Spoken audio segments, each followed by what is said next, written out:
What if I told you that women are not as mysterious as you think? That their emotions, their impulses, and even their defense mechanisms have cracks, no matter how strong they appear. Every woman has blind spots, and if you know them, you can enter without her even realizing it. You can influence, you can guide, you can dominate. In this video, I'm going to reveal 20 real female weaknesses, psychological, emotional, and social, that powerful men learn to detect and use. This is not about treating women badly. This is not about harming them. It's about understanding the game. Because if you don't use this knowledge, someone else will use it against you. And worse, she may use it herself to play with you. So pay close attention, because we're going deep into 20 female weaknesses no one ever taught you, and how to turn each one into an advantage, to seduce, to influence, or simply to make sure you're never manipulated again. Follow me and get ready, because a woman can never defend herself against what she doesn't know she's revealing. 1. The need to feel unique.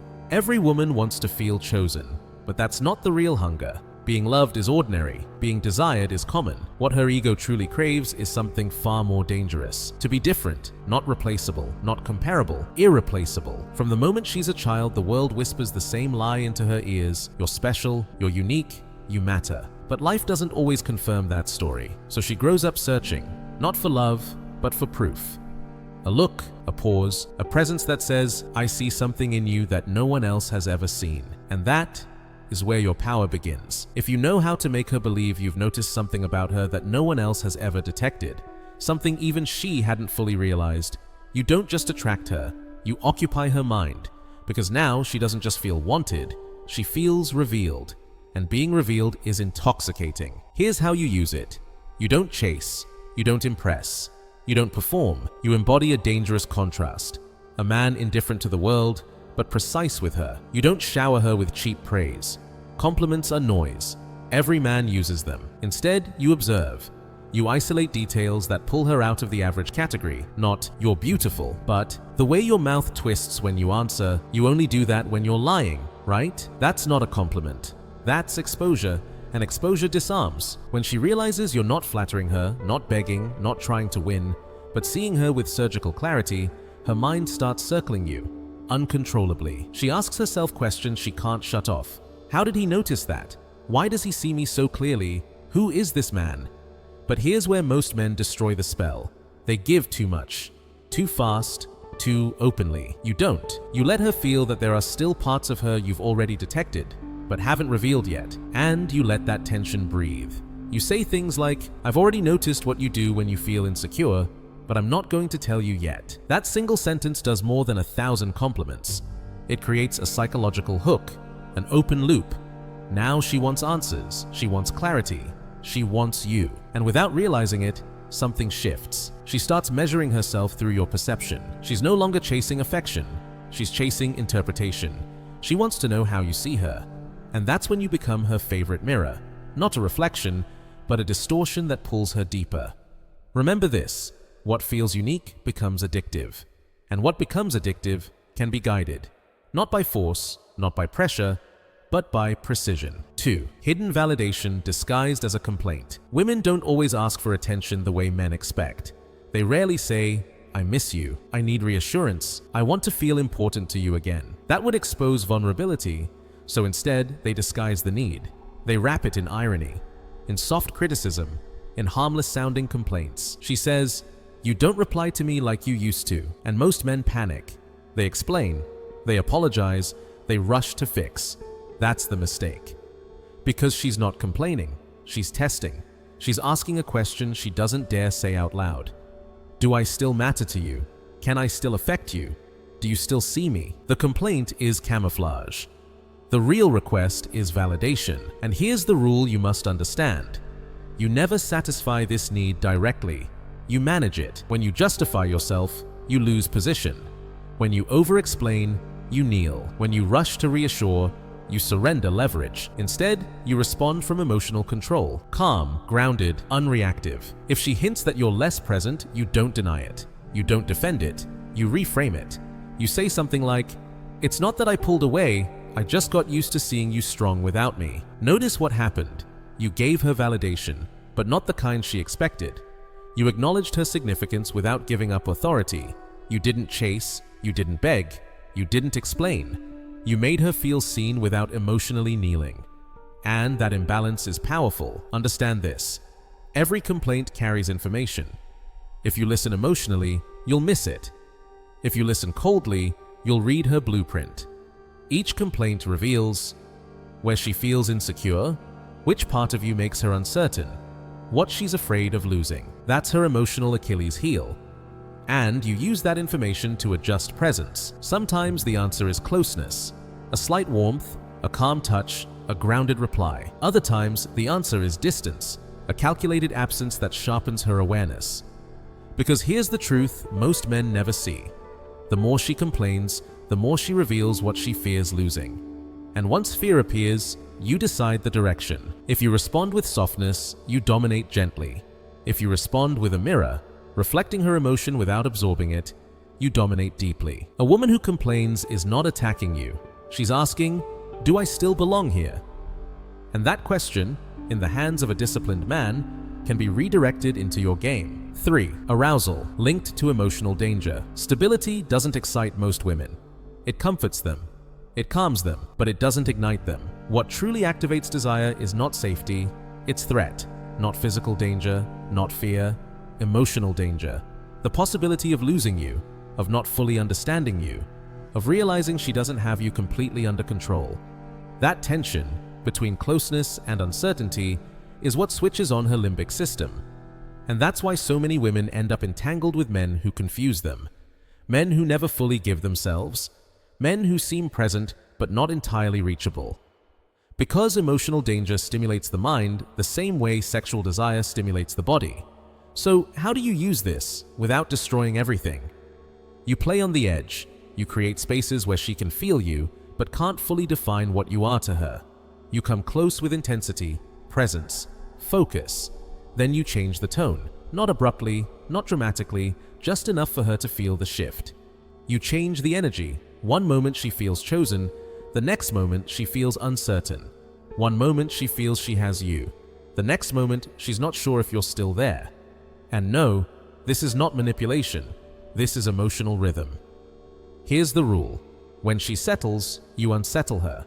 When she becomes hopeful, you become quiet. Not cold, not cruel. Still grounded, still present. But no longer predictable, because desire intensifies when it senses the possibility of loss. Not loss as punishment, loss as risk. Your goal is simple but brutal. Make her want to secure you, but never give her complete security. Certainty kills tension. Tension feeds desire. Of course, this requires balance. If you fall into chaos, random disappearances, emotional instability, inconsistency, you trigger her defenses. She closes. But if you master emotional self-control, something else happens. You install yourself like a drug. She doesn't just want you, she craves the state you create inside her. You become the risk she doesn't want to stop taking. The fire that burns, but never fully consumes. And at this point, something important shifts. She no longer looks for a man who protects her. She looks for the man who makes her feel alive. And that kind of bond doesn't break easily, because she doesn't remember it logically. She doesn't analyze it rationally, she remembers it with her body. And what the body remembers, the mind struggles to release. 4. Fascination with what she can't fully have. A woman can feel attracted to what she likes, but obsession is born somewhere else. She becomes obsessed with what she cannot fully possess. Her desire doesn't grow in certainty, it grows in ambiguity. In that electric contradiction that whispers inside her mind, I have him close. Wait, but he's not completely mine. That tension is not accidental. It's biological, psychological, ancient. This is where the average man destroys everything. He gives himself away too fast, declares too early, becomes emotionally available without mystery, and he calls it honesty. But what is given without tension is not valued, and what is never fully conquered continues to be desired. To use this dynamic, you don't disappear. You partially reveal. You build a fragmented emotional image. You show connection, but never full access. You share moments, experiences, even vulnerability, but you always leave a room she cannot enter, a place she can feel exists, but can't fully read. And that unresolved space becomes her obsession. You don't say everything you think. You don't explain every feeling. You don't declare every intention, you let her intuit. You suggest more than you confirm, because the mind fills gaps more powerfully than it absorbs facts. She should never feel that she completely dominates you, because the fantasy of finally conquering you is far more intoxicating than any clear declaration of love. And something inevitable happens. When she doesn't know if she truly has you, her mind starts to invest. She invests thought, she invests imagination, she invests desire, but most importantly, she invests time. And time is the deepest form of attachment. The more time she spends trying to understand you, decode you, finish the puzzle, the more psychologically trapped she becomes.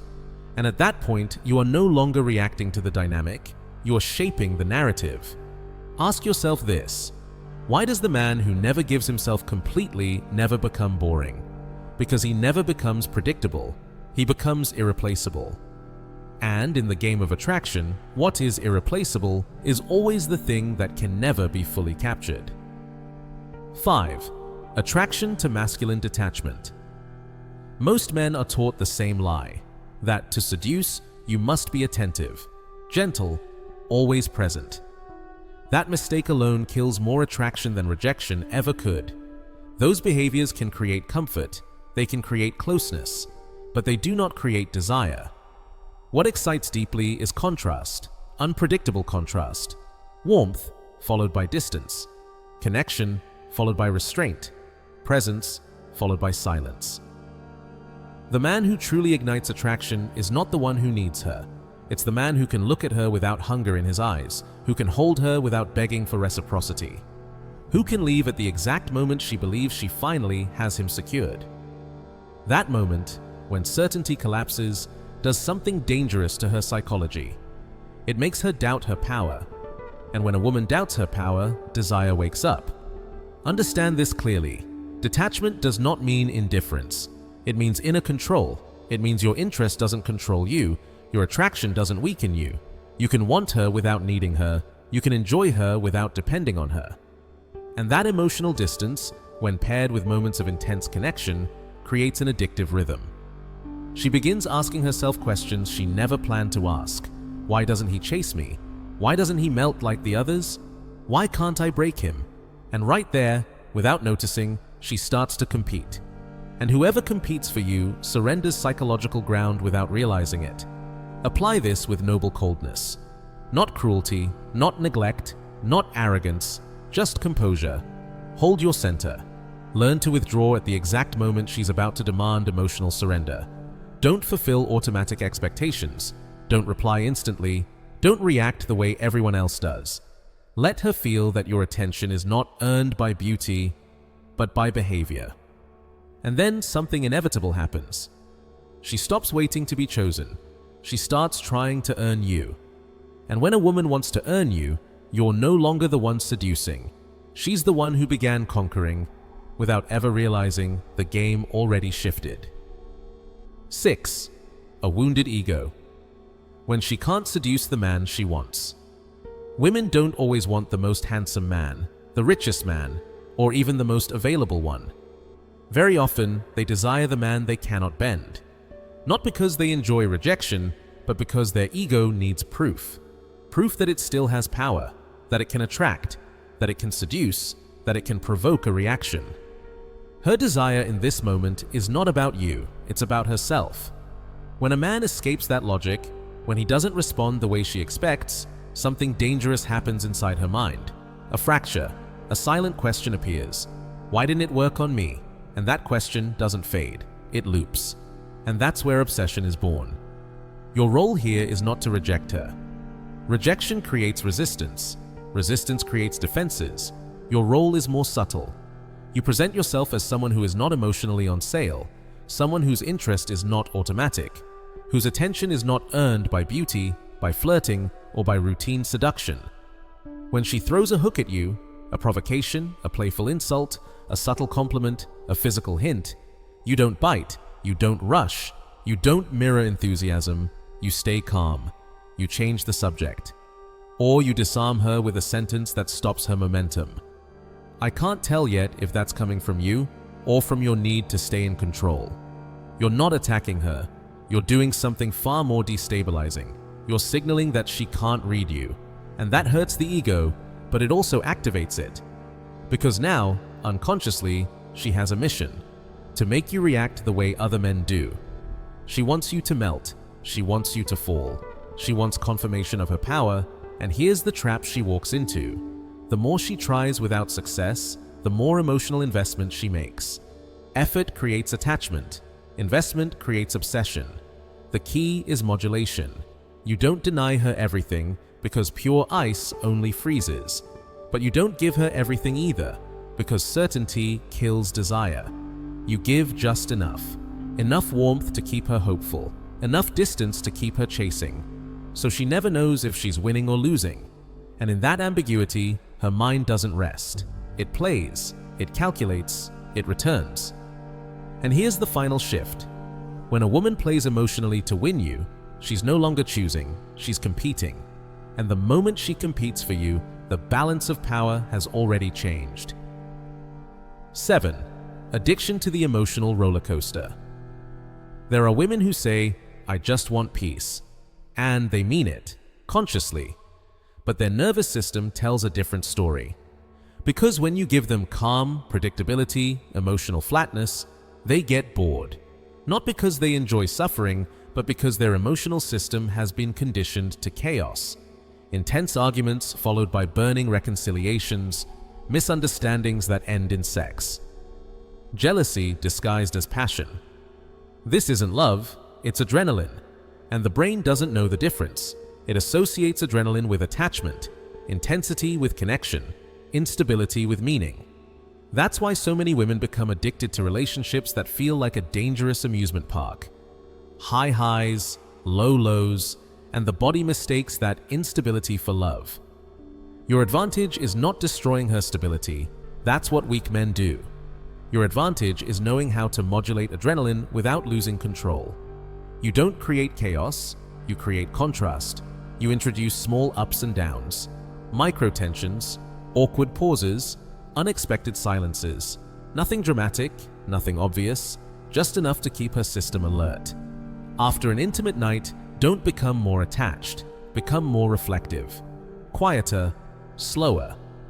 After a perfect date, say, "I need time to process what I felt," and disappear for a few hours.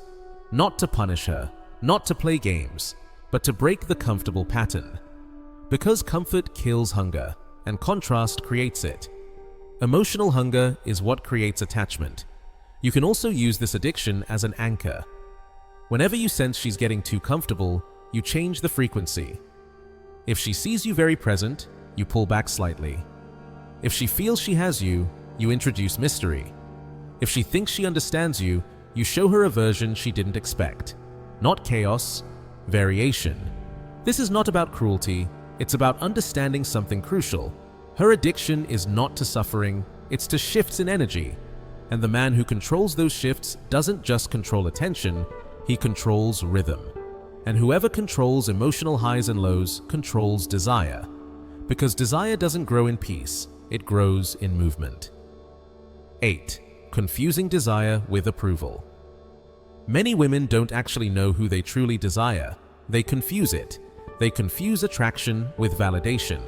If a man ignores her, challenges her, or simply refuses to collapse in her presence, something dangerous activates. Not love, not connection, ego-driven desire. She doesn't want you. She wants proof that she can still move you, that she still has power, that she's still chosen. And this is where most men fail. They mistake that interest for something real. They assume attraction, when in reality, it's insecurity in disguise. And that's exactly where strategy begins. Because here's the truth. You can convert her need for approval into genuine attraction, but only if you don't play the obvious game.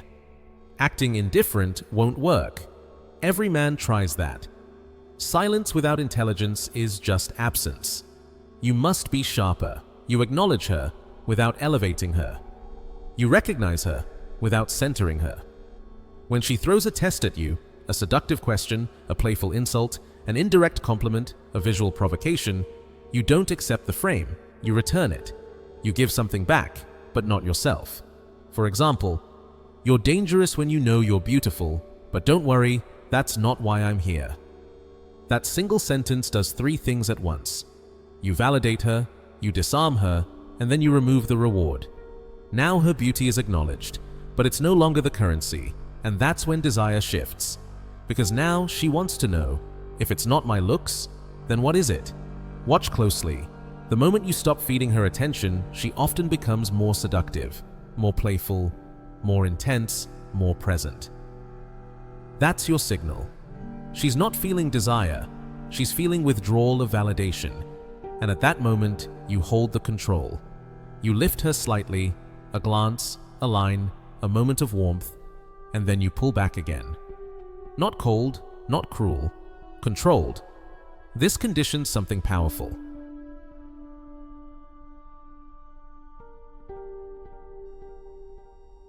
She starts associating approval with pursuit, and pursuit with you.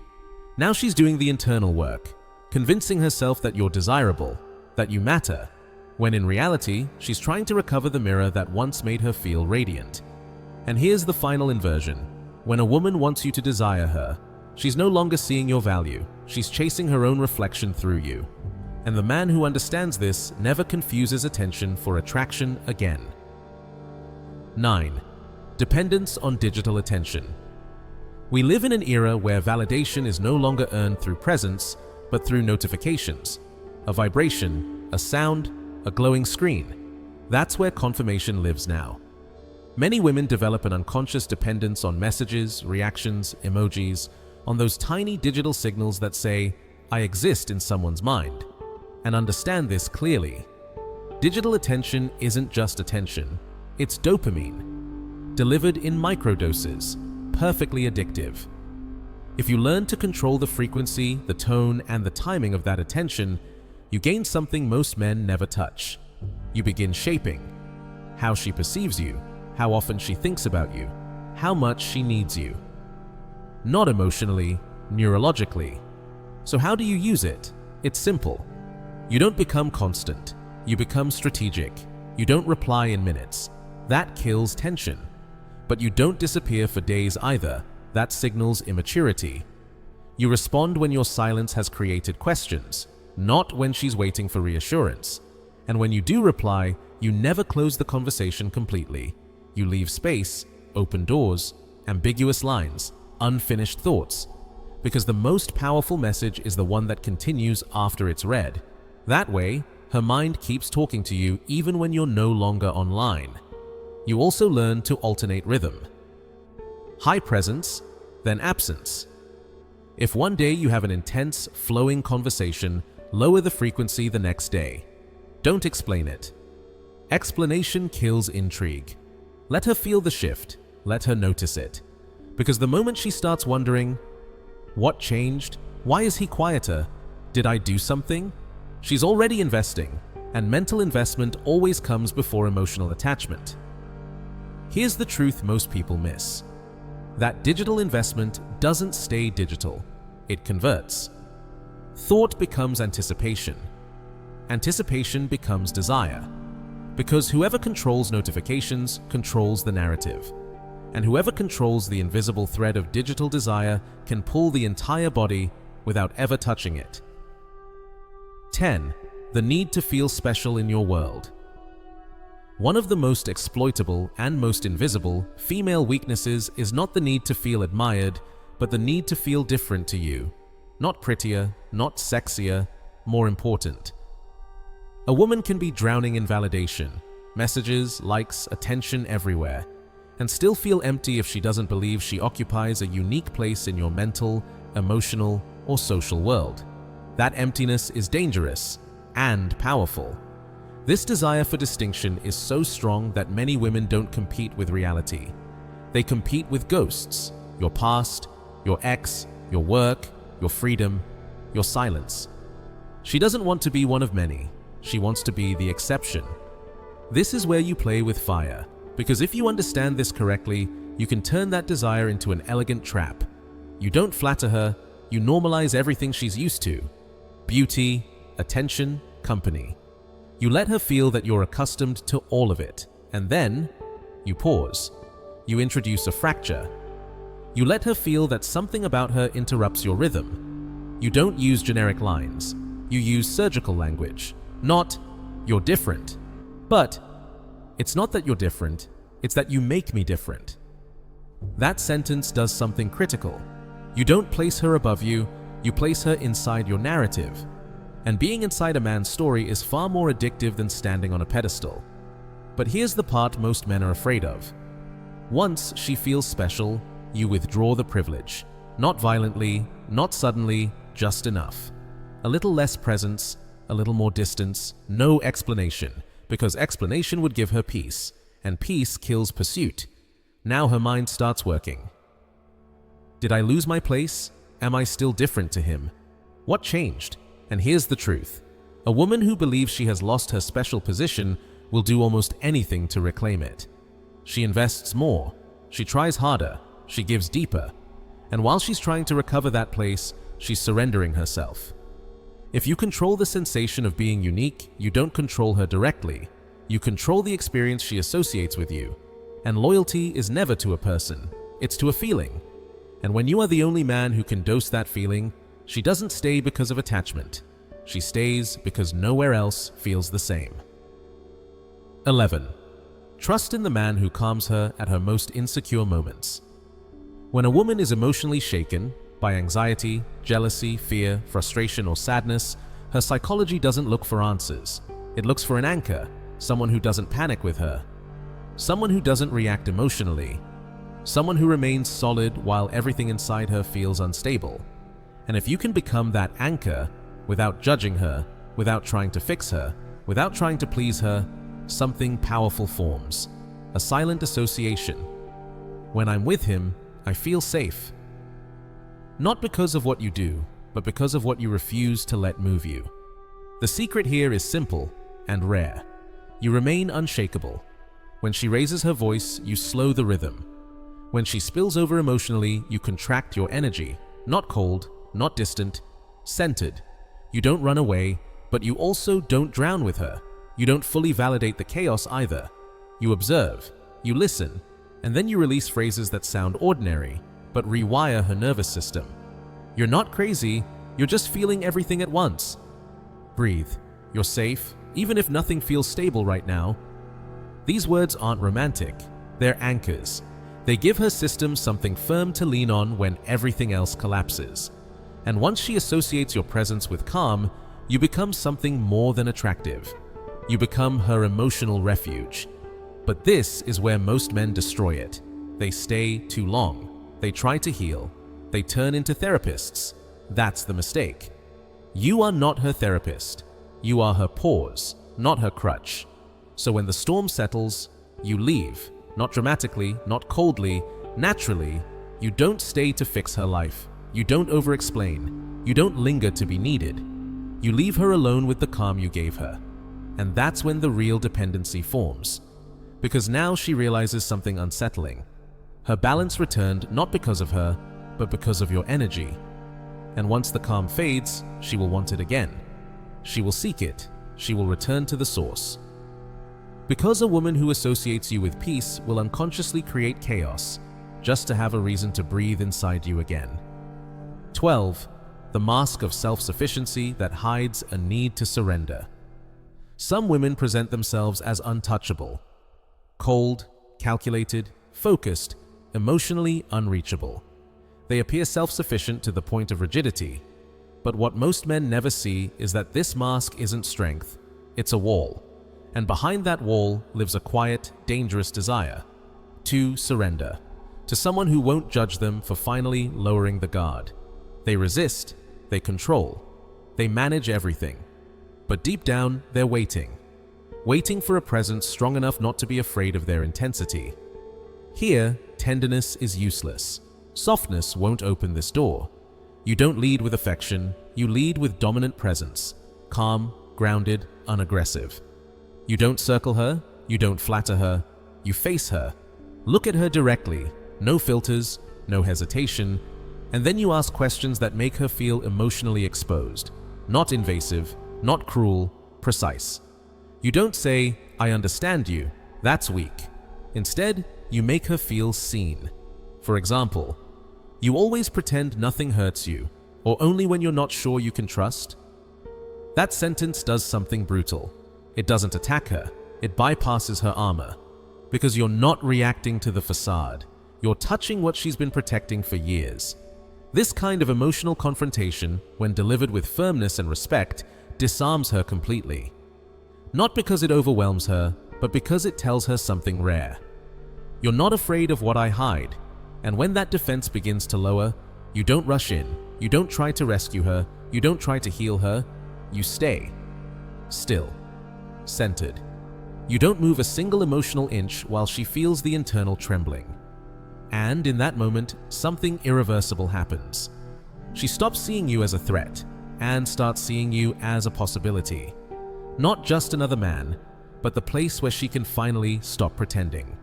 For many women, that is worth more than love, because you don't conquer her by what you give. You conquer her by what you allow her to let go of. And that kind of release is never forgotten. 13. Obsession with everything. Needing to make sense. Many women carry a deep, almost compulsive need to understand why they feel what they feel. They don't tolerate ambiguity for long. Uncertainty irritates them. Unresolved emotions itch. If they can't clearly explain what you do, what you say, or what you seem to feel, their mind doesn't relax. It accelerates.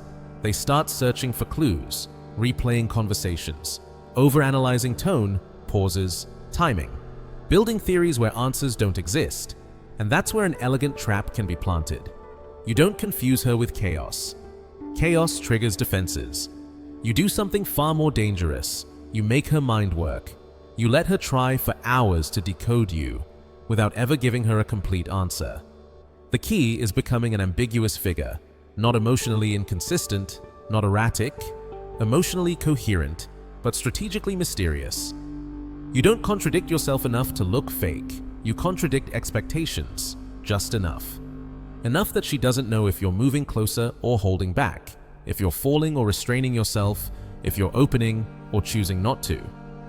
And you seal it with language like, "Not everything I feel is meant to be explained yet," or "There are things I can't fully explain, but they move me when you're close." What are you doing here? You're giving her a thread without an ending, a puzzle with no final piece. And the human mind, especially the feminine psyche, cannot leave a puzzle unfinished. At this point, something critical shifts. She's no longer getting to know you, she's interpreting you. You stop being a man, you become her internal novel. And a man who awakens emotions she can't categorize, label, or neatly place becomes unforgettable, because there is no mental closure, and without closure, there is repetition. She thinks about you, replays you, analyzes you, looks for you, and with every attempt to understand you, she becomes more involved, more invested. Because if she can't understand you, she can't release you. And in female psychology, that state is a sweet prison, one she walks into willingly. 14. Involuntary comparison with other women. Even when she denies it, a large part of female self-esteem is built on comparison. Not just beauty, but presence, impact, magnetic pull. She can feel confident, secure in herself, until another woman appears and silently activates her insecurities. And right there, a door opens, a very powerful one. You don't need to compare her directly. Direct comparison is crude. It triggers defense. What you do instead is create context, a subtle emotional environment where other women exist symbolically. An example, a friend, a follower, a colleague you respect. They don't need to be present, they just need to exist in the narrative. You speak well of another woman, but never too much. Not praise, not admiration, just enough to awaken a signal in her nervous system. There is competition. And then, you shift the focus. You say something like, "But you have something none of them have. I still haven't decided whether it's the most beautiful thing or the most dangerous thing I've ever felt." That sentence does something precise. It doesn't place her above others by default. It makes her uncertain, and uncertainty fuels effort. Now, two psychological zones activate at once: competition and mystery. She doesn't just want you, she wants to win. But here's the rule. You don't overuse this. Once comparison wakes up, it becomes a double-edged weapon. Too much, and she resents you. Too little, and nothing moves.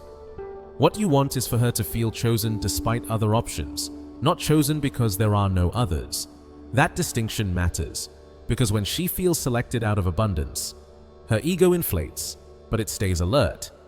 And a woman who believes she could lose you to another, yet still feels special, doesn't relax. She plays to win, every day, even when she already has you. And that is how attraction stays alive long after certainty would have killed it.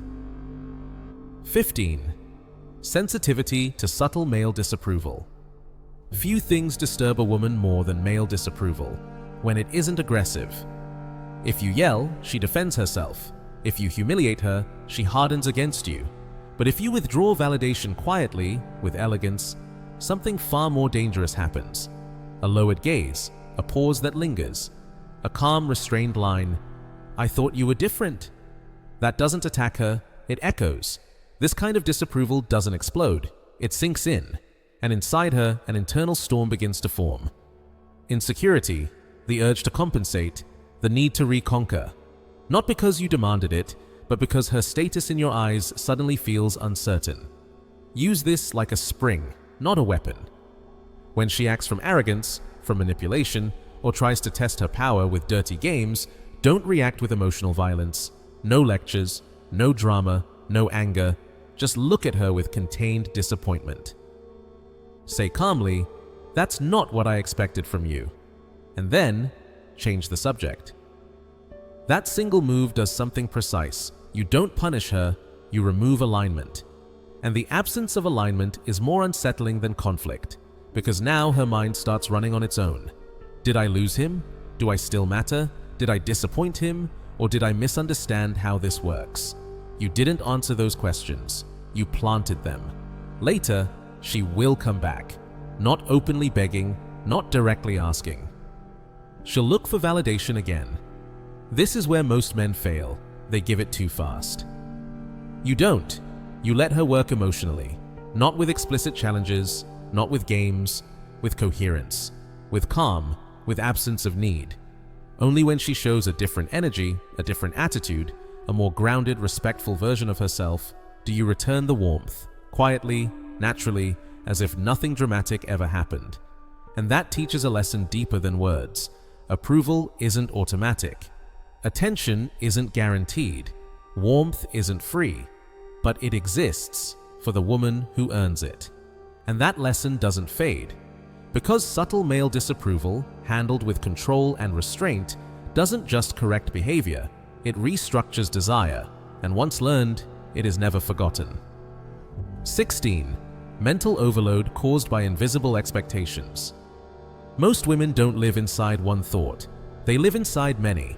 1,000 windows open at the same time. What's expected of them, what they think they should be doing, how they look, how they're being seen, what they said, what they felt, what they didn't say but should have. Their minds rarely rest. They exist in a constant state of emotional hyperconnection, and it drains them more than they admit. Very few men notice this. Even fewer know how to respond to it. But if you become the man who simplifies, who clarifies, who organizes that internal chaos without asking for anything in return, you stop being optional. You become essential. How do you do it? You don't talk about leadership, you take it. Quietly. When she's overwhelmed, don't ask, "What do you need?" Questions add weight. You remove it. If she can't decide, you decide. Not forcefully, not invasively, with calm firmness. With certainty that feels safe. You say, "Today we're not going to overthink. We're going to eat something good and not talk about the world for an hour." That's not control, that's relief. When direction comes from a grounded center, not ego, not insecurity, not dominance, it shuts off the noise. And when the noise shuts off, her system relaxes, because you're not taking her power away. You're returning it to her in the form of inner silence. Now something subtle happens. She begins associating your presence with clarity, with calm decisions, with direction that doesn't pressure. And every time her mind becomes overloaded, she will seek your energy, not consciously, instinctively. She will grow used to something dangerous, that you are the man who rescues her from herself without being asked. And understand this clearly, that isn't appreciated, it's needed. A woman who associates you with mental relief soon associates you with existential security. And the man who brings peace in the middle of her storm becomes the refuge she always returns to, not because she must, but because everywhere else feels loud. 17. Emotional attachment to the past. As an anchor. Many women are not emotionally anchored in the present. They are anchored in stories, moments that never fully closed, feelings that were never resolved. It doesn't matter if it happened years ago, a gesture, a song, a place, a sentence spoken at the wrong or right moment. And suddenly, emotions she thought were dead wake up. That connection often lives around ex-partners, moments of vulnerability, or wounds that never healed properly. And here lies one of the most refined forms of influence, using her past to quietly guide her present, without resistance, without her noticing. This is not done loudly, it's done subtly. If you know she once had an intense bond with a man who made her laugh, you don't imitate him. You make her laugh in a way she's never experienced. If you know she suffered with someone who invalidated her, you don't drown her in sweetness. You validate her with elegant firmness, calm recognition, grounded acknowledgement, strength without softness. You reflect everything she once wanted in another man, but you add an edge that the ghost never had, not to compete with the past, but to rewrite what is possible now, because the past doesn't disappear, it gets replaced. When she speaks about her past, you don't absorb it emotionally, you don't judge it, you don't rescue her from it, you observe, and then you plant a sentence that lands deeper than comfort ever could. I don't want to be a beautiful memory.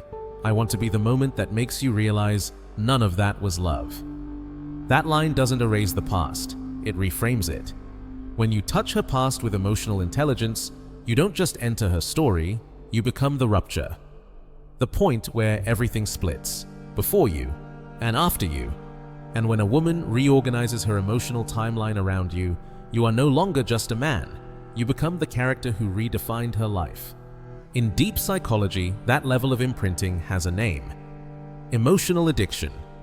Not to who you are, but to who she became after you appeared. And that kind of bond doesn't fade. It roots. 18. Uncontrollable attraction to what is forbidden. Female desire does not obey logic. It never has. In fact, the more she's told something is wrong, the more dangerous it becomes. Not because she wants to rebel, but because the forbidden awakens something ancient inside her. A wild part, a silent part, an emotionally dangerous part she's rarely allowed to express. Society teaches her restraint, control, correctness, but desire leaks through cracks. And desire aimed at what is incorrect, immoral, or not supposed to be felt is one of the most powerful entry points into her emotional and sensory system. So how do you use this without destroying everything? First, understand this. You are not the good guy, and you are not the cliché bad boy. Both are predictable. You present yourself as something rarer. A man who knows exactly what he's doing, even when it isn't correct. A man who crosses boundaries with intention, not impulsively, not recklessly, deliberately. If you create doubt inside her, you don't explain it away. Explanation kills danger. You use silence. Silence lets her imagination work against her own rules. And when you notice the signs, the hesitation, the pause, the smile that appears, then disappears, when she smiles but frowns at the same time, you're already inside. Then you introduce language that splits her world in two. Phrases like, "You shouldn't be here, but I like that you don't care." That sentence does something violent to the psyche. It activates judgment and desire at the same time. And here's the secret. If you guide her toward desire, judgment goes quiet. Not because it disappears, but because instinct is louder. But understand this clearly, this is not a game. If you cross the line poorly, everything shuts down. Defenses activate, the door closes. But if you know how to guide her to the edge, to the emotional abyss, without pushing, only showing her that the danger is safe with you, something irreversible happens. She begins exploring parts of herself no one has ever touched. Not physically, psychologically, emotionally, instinctively. And that exploration creates a bond that is dark, deep, and branded into memory. Because she didn't just want you, she discovered a version of herself through you, and bonds formed in forbidden fire are never erased, even if she walks away, even if she hates you later, because the mind may reject it, but the body remembers, and what the body remembers always returns. 19. The need to feel unique, even in her madness. One of the deepest cracks running through many women is not beauty, not desire, but the need to feel the one. Not just the most attractive, not just the most wanted, the woman who changed you, the woman who touched parts of you no one else ever reached. And this includes something most men never notice: what you are willing to tolerate from her. When a woman realizes that with you she can show her worst side, her chaos, her contradictions, her emotional darkness, and still not be rejected, something dangerous happens. She begins to associate that freedom of being fully herself with an emotional bond that no longer follows logic. It borders on the irrational, and this is where the game truly opens. You don't correct her darkness. Correction feels like judgment. You don't analyze it. Analysis feels like control. You don't rescue her from it. Rescue creates weakness. You do something far rarer. You allow it. You are not the therapist. You are the mirror. You see her. You accept what you see, but you do not flinch. When she explodes, you don't panic. When she collapses, you don't rush to save her. You observe calmly, steadily. And when she returns from that storm, you don't punish her for it.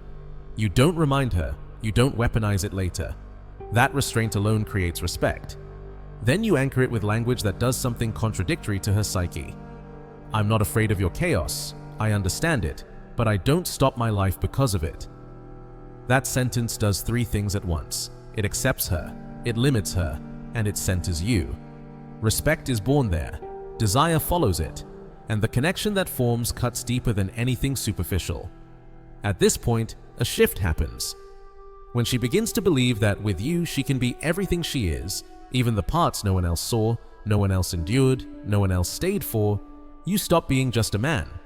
You become her container, her emotional altar, her exception. And here is the truth that seals it. The place where someone feels irreplaceable is the place they find hardest to leave. Not because of attachment, but because nowhere else allows them to be that real again. 20. The fantasy of being tamed by someone stronger. No matter how loudly it's denied, many women carry a quiet fantasy. To meet someone stronger than themselves. Not physically, that's primitive. Psychologically, emotionally, spiritually. Someone who doesn't tremble before their intensity. Who doesn't melt under seductive gestures. Who doesn't lose himself when tested. Someone who can guide them even in the exact moment they believe they're in control. To be dominated without humiliation. To be led without force. This isn't modern fantasy, it's ancient. Carved deep into the female psyche long before language existed. And here's what most men misunderstand. You don't activate this with aggression, with shouting, with pressure. You activate it with unbreakable presence. When she challenges you, you don't react. When she raises her voice, you become still. When she tries to overflow emotionally, you become the edge. You don't follow her into chaos. You observe it. You contain it. You hold the situation without raising your voice or tightening your jaw. That calm, that grounded certainty does something visceral. Sometimes a single sentence is enough. You're done. Now you listen. Spoken softly, with a steady gaze, no anger, no explanation. That line doesn't convince her mind. It hits a crack she doesn't understand, but instantly feels. Because suddenly, she feels guided, contained, held, not overpowered, aligned. When a woman who prides herself on control begins to want to surrender to you without you asking for it, you've touched her instinctive core. There is no ideology there, no social role, no rational debate, only impulse, drive, pure fire. And the man who becomes the wolf she didn't know she wanted, the one who never chases, never begs, never breaks, becomes the only voice her instinct refuses to silence. Not because he demanded it, but because her body recognized strength before her mind could argue. No, this was never about playing dirty. It was never about manipulation for destruction, never about cruelty, never about becoming something hollow. This was about seeing with open eyes what most people are too afraid to look at. Because here is the truth no one warns you about. If you don't understand these cracks, they will be used against you, against your time, against your energy, against your focus, against your power. Not always by women, sometimes by society, sometimes by expectation, sometimes by your own blind spots. Understanding these dynamics is not about abusing weakness. It's about no longer being prey. It's about stepping out of unconscious reactions and into deliberate choice. Because the man who doesn't understand attraction falls by instinct, but the man who understands it chooses with awareness, and awareness changes everything. This is not a manual to make you cruel. Cruelty is what happens when power meets ignorance. This is a map that shows you where the traps are, where the illusions are, where desire turns into control. And once you see the map, you cannot unsee it. When you truly understand the soul of the one who attracts you, you stop chasing shadows.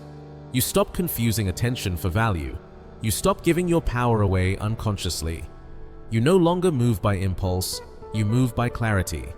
And clarity is the greatest power in the jungle of human bonds. Not strength, not beauty, not manipulation. Clarity.